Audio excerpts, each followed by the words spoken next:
sad that they get a short, fat, bald guy to make fun of a tall, good-looking, hairy guy. You know? I think it's all a part of a conspiracy to keep me out of the bishopry. That's what I think. I would have advanced long ago, but they keep having me do the roast. And it's all a conspiracy. He's really good, but if we make him insult people, then he'll never be bishop. That's what it is.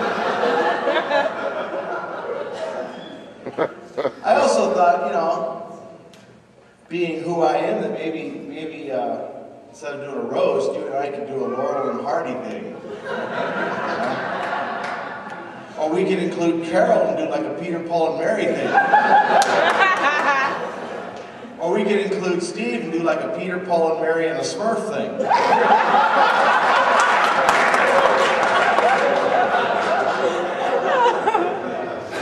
Or we could include Larry Walkermeyer and have like David Hasselhoff. You know that?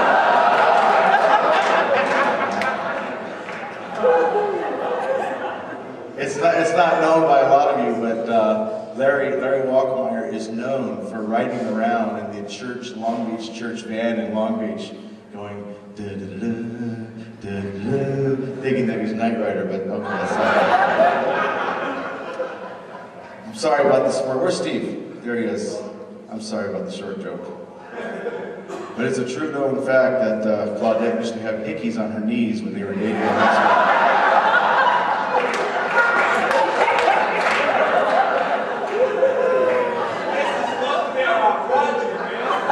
We'll get to Roger.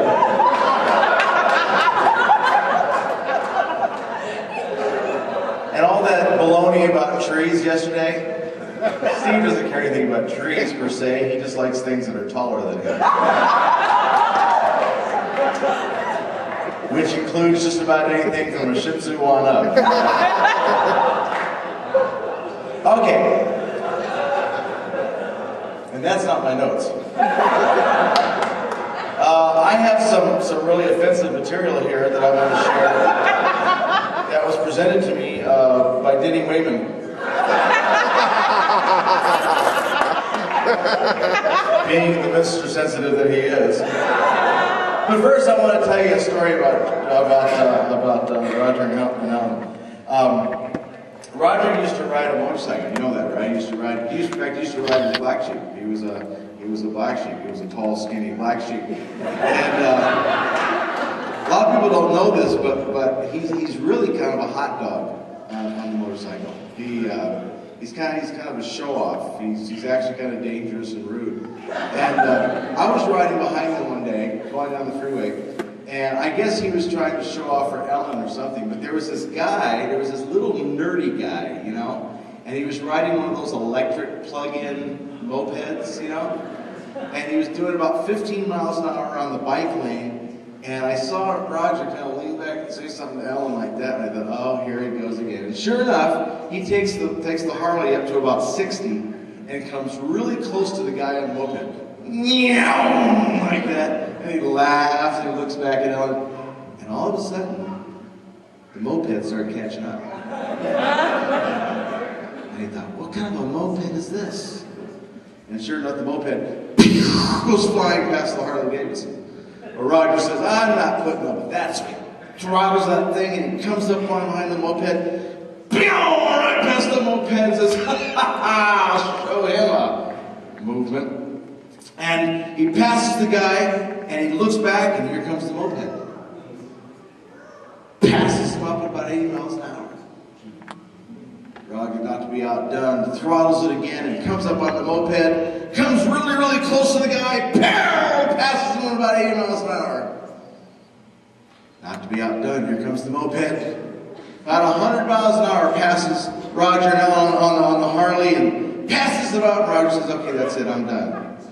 Fast enough. And so they slow down, they slow down, they slow down. And he pulls up alongside the moped and he goes, kid, that's a pretty hot moped you got there. To which the little nerdy kid said, thank you, sir, but could I remove my suspenders from your rearview mirror?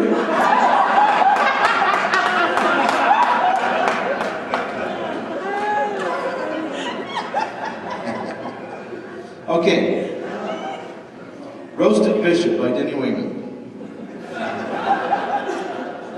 We're here today because we wanted to say goodbye to a true friend, a great man of God, a faithful servant of the people, a prince in the pulpit, a scholar, a pillar of wisdom, a bishop who will be loved and respected by everyone in our conference for years to come.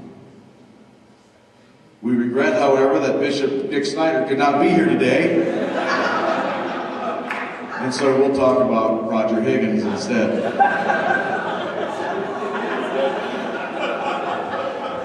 Roger Higgins is a man of great stature, tall like an oak, skinny like bamboo. Richard was born to a weary mother one Monday afternoon and on Tuesday morning, and finally came all the way out on Wednesday night.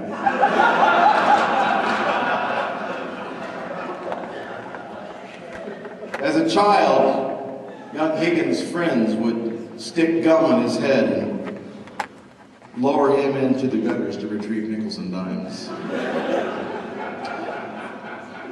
Little Roger's family was very poor when he was growing up, and so not like other poor families of meager means who would turn a dresser drawer into a cradle for the newborn, only Roger's parents used an umbrella stand. Little Roger Higgins did well in elementary school in the first and second and third grade. It's hard to imagine, but he further improved in the fourth, fifth, and sixth grades. From there, he simply skated through a mirror in his freshman year for handing out Watchtower magazines. After receiving his GED through adult night classes, Roger became excited about the prospect of college. He looked at Harvard, Yale, Notre Dame, Princeton, and of course Pasadena City College.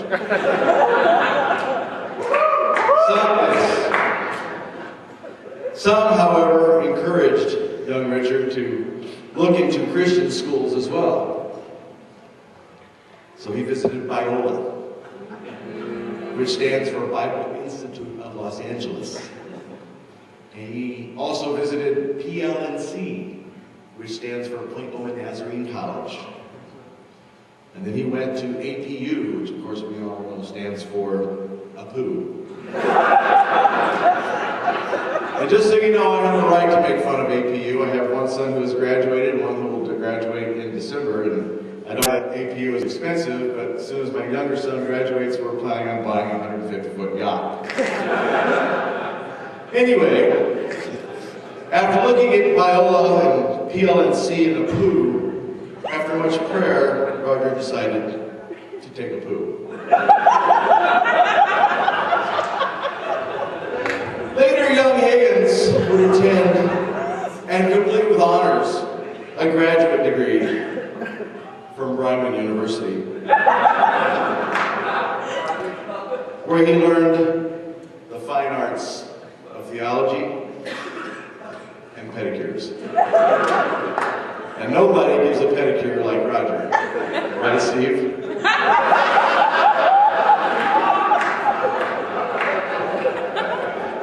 Roger Higgins began his formal ministry as a Nazarene, but later left that cult, shedding his orange sheet and finger symbols for a book of discipline at the Free Methodist Church. But he misunderstood the meaning of the word Free Methodist and thought that he would no longer need to tithe. Nevertheless,